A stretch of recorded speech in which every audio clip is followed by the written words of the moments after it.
Salut les gens, on se retrouve aujourd'hui pour une édition spéciale de Parlons de manga. Ou de pas manga. En fait, je ne sais pas dans quelle catégorie classer cette vidéo.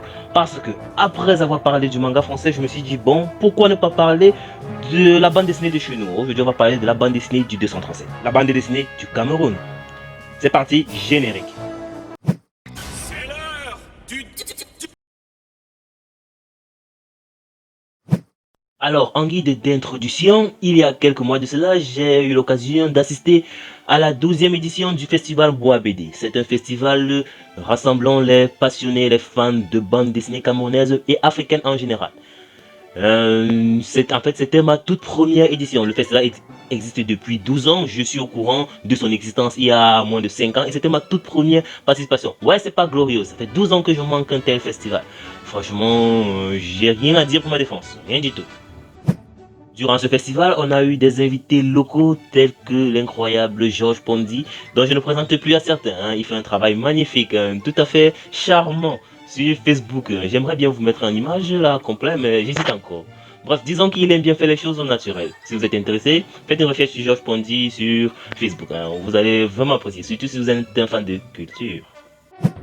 Bref, le sujet de cette vidéo n'est pas l'embois BD en tant qu'était ou les artistes qui nous ont été présentés, mais plutôt les œuvres, les bandes dessinées qu'on fait chez nous, les bandes dessinées produites localement. Alors, comme bon nombre de mes frères, hein, fans et passionnés de manga en général, j'étais dans l'ignorance, ça faut vraiment le dire. Je savais qu'il existait quelques auteurs et quelques bandes dessinées camerounaises, mais je n'avais aucune idée du développement, de l'ampleur que ça avait pris au fur des années. Je me disais que bon, il y avait quoi, autour une dizaine, ils ne sont pas nombreux, même là c'est une dizaine, avec quelques œuvres un peu intéressantes. Et là c'est fait le choc, hein, face à l'avalanche d'œuvres et de titres que j'ai eu à découvrir sur place. Franchement, j'ai été assez surpris. Bon, je n'ai pas eu le temps de lire les premiers tomes, mais rien que l'image, rien que les dessins, visuellement parlant, c'était déjà attrayant. Hein, il y a de tout. Des histoires d'agents secrets, en passant par la science-fiction. J'ai même vu des robots, putain, des mangas de robots. Et moi qui suis un grand fan de mecha, ça j'accroche directement. Hein. Des mangas de sorcières, hein, en passant, hein, c'est pas ne pas confondre avec du Magical Girl. Parce que la sorcière, la vision de la sorcière japonaise est totalement différente de la vision de la sorcière américaine. Alors, le fossé qui existe avec la sorcière africaine, ça c'est un autre level. Donc, c'est pas le même délire. Et c'est pas tout, et franchement il y a beaucoup d'œuvres à découvrir.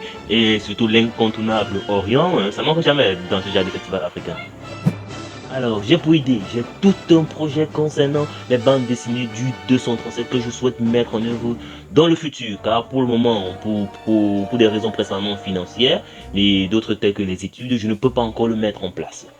Car malgré le fait que ces bandes dessinées sont disponibles sur des plateformes en ligne telles que Wanda Studio à un coût abordable pour un élève ou un étudiant camerounais, pour moi, il m'est inconcevable que chaque fois je me plains que je ne peux pas m'acheter, je peux pas me fournir des derniers tomes de Full Metal ou de One Piece, mais pas quand même des bandes dessinées qui sont produites chez nous et vendues dans certaines de nos librairies. Hein.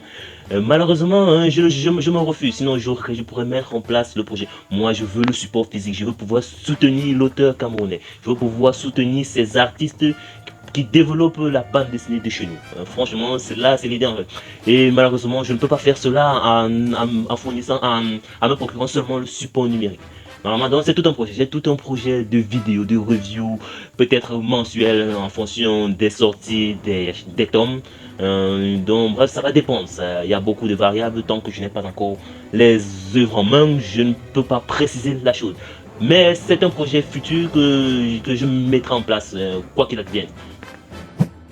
Pour les petits curieux qui veulent savoir combien coûte en moyenne un tome de ces différentes œuvres, désolé, je ne peux pas vous le dire.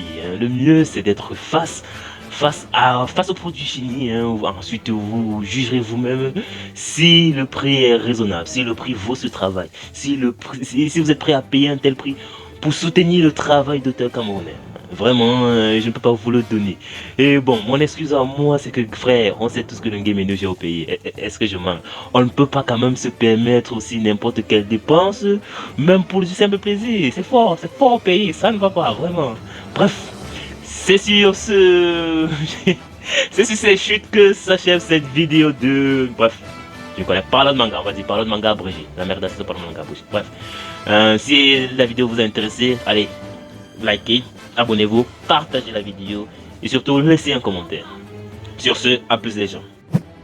Et n'oubliez pas, la passion a le pouvoir de transpercer les cieux.